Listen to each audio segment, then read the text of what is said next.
Last month I had 27,000 text messages, and that's like, I think 900 a day. I tell him to stop, but he won't listen. Video games is on his head all the time. I've grown up with the internet. It's always been a part of my life. I can definitely say I'm probably obsessed with the internet. It's like trying to stop a tsunami with a bunch of sandbags. There's a battle going on in classrooms across the country. It's a battle over the mind of the American high school student. We're competing for students' attention in an outside world that gives them instant gratification. This is Matt Richtel of the New York Times. For the last 4 months, I have wandered the campus here at Woodside High School in the heart of Silicon Valley, trying to grasp the massive shift taking place at the intersection of education and technology. The old traditional way of, I'm the teacher, I have knowledge, I'm standing in front of you, you're a receptor, and I'm going to lecture at you and fill you with knowledge. That is an antiquated formula. Cell phones, Facebook, and video games are an integral part of many students' lives.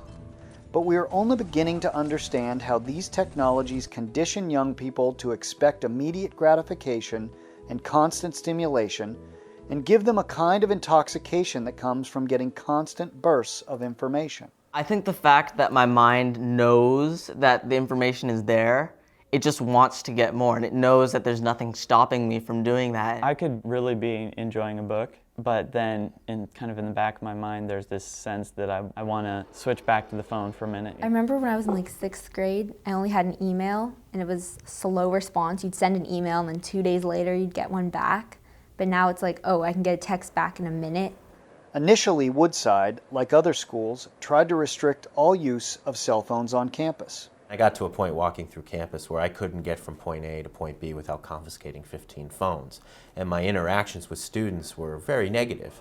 I mean, taking a cell phone away from a teenager is like taking a limb.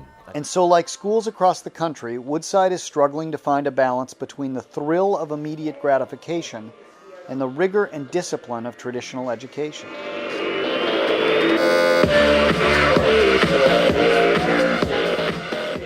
We are using technology in a way to capture students' imagination and get them to engage. And then once they're engaged, they start to see the connections to the traditional disciplines, and then it starts to catch.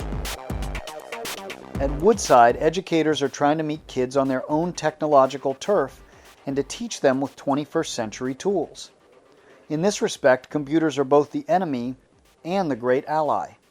But educators have less control when the students are left at home to their own devices. Students like Vishal Singh. Last night, I just could not focus. I'm trying to do a bunch of schoolwork. I kept on just opening the internet, just looking up something to the point where I slowly get sidetracked and it'd be like half an hour later and I'd not have typed anything. What's that literary device called? Vishal is doing poorly in school. Last semester, his grade point average was 2.3. A disappointment to his mother and to teachers who say his performance doesn't reflect his keen intellect. We've always stressed to both our kids that college was not an option. You would go to college. Probably last year I realized he's not going to do well in a traditional college. He won't survive it. He'll quit school. And that wouldn't be the best for him because I don't think his mind works that way, learning from a book. But while technology distracts Vishal from doing his schoolwork, it may also be the key to his aspirations to be a filmmaker and to pursue subjects he finds interesting, even if they aren't assigned in class. I've learned some really complex programs that just took a lot of effort to just figure out, and this is complex and this is hard work, but it's going to pay off for what I want to do as a profession. Maybe Vishal doesn't have the balance down, maybe he's not getting the GPA that he should given his intellect. But there is a trade-off there. Instead of doing his math homework or his essay that's due the next day, he's doing his film. Do I worry about a student like Vishal? I don't. I don't worry about that student. He is going to turn out just fine. Other students are having an even tougher time striking a balance. Ramon Ochoa Lopez, a freshman at Woodside, plays video games at the expense of most other activities, homework included. I play between 30 and 50 hours of video games a week. They're like addictive. I can't stop playing them, and I don't want to stop playing them. At the same time, I want to not play as much so that I can fulfill that desire to become a doctor and become successful. Ramon's grades have suffered, and while his mother recognizes the impact of video games, she says she's helpless to do anything about it. He comes from school, he throws his backpack, he goes in the room, and he stays in the video games. I tell him to stop, but he won't listen. One thing I've discovered here at Woodside is that technology amplifies the personalities we all knew from high school.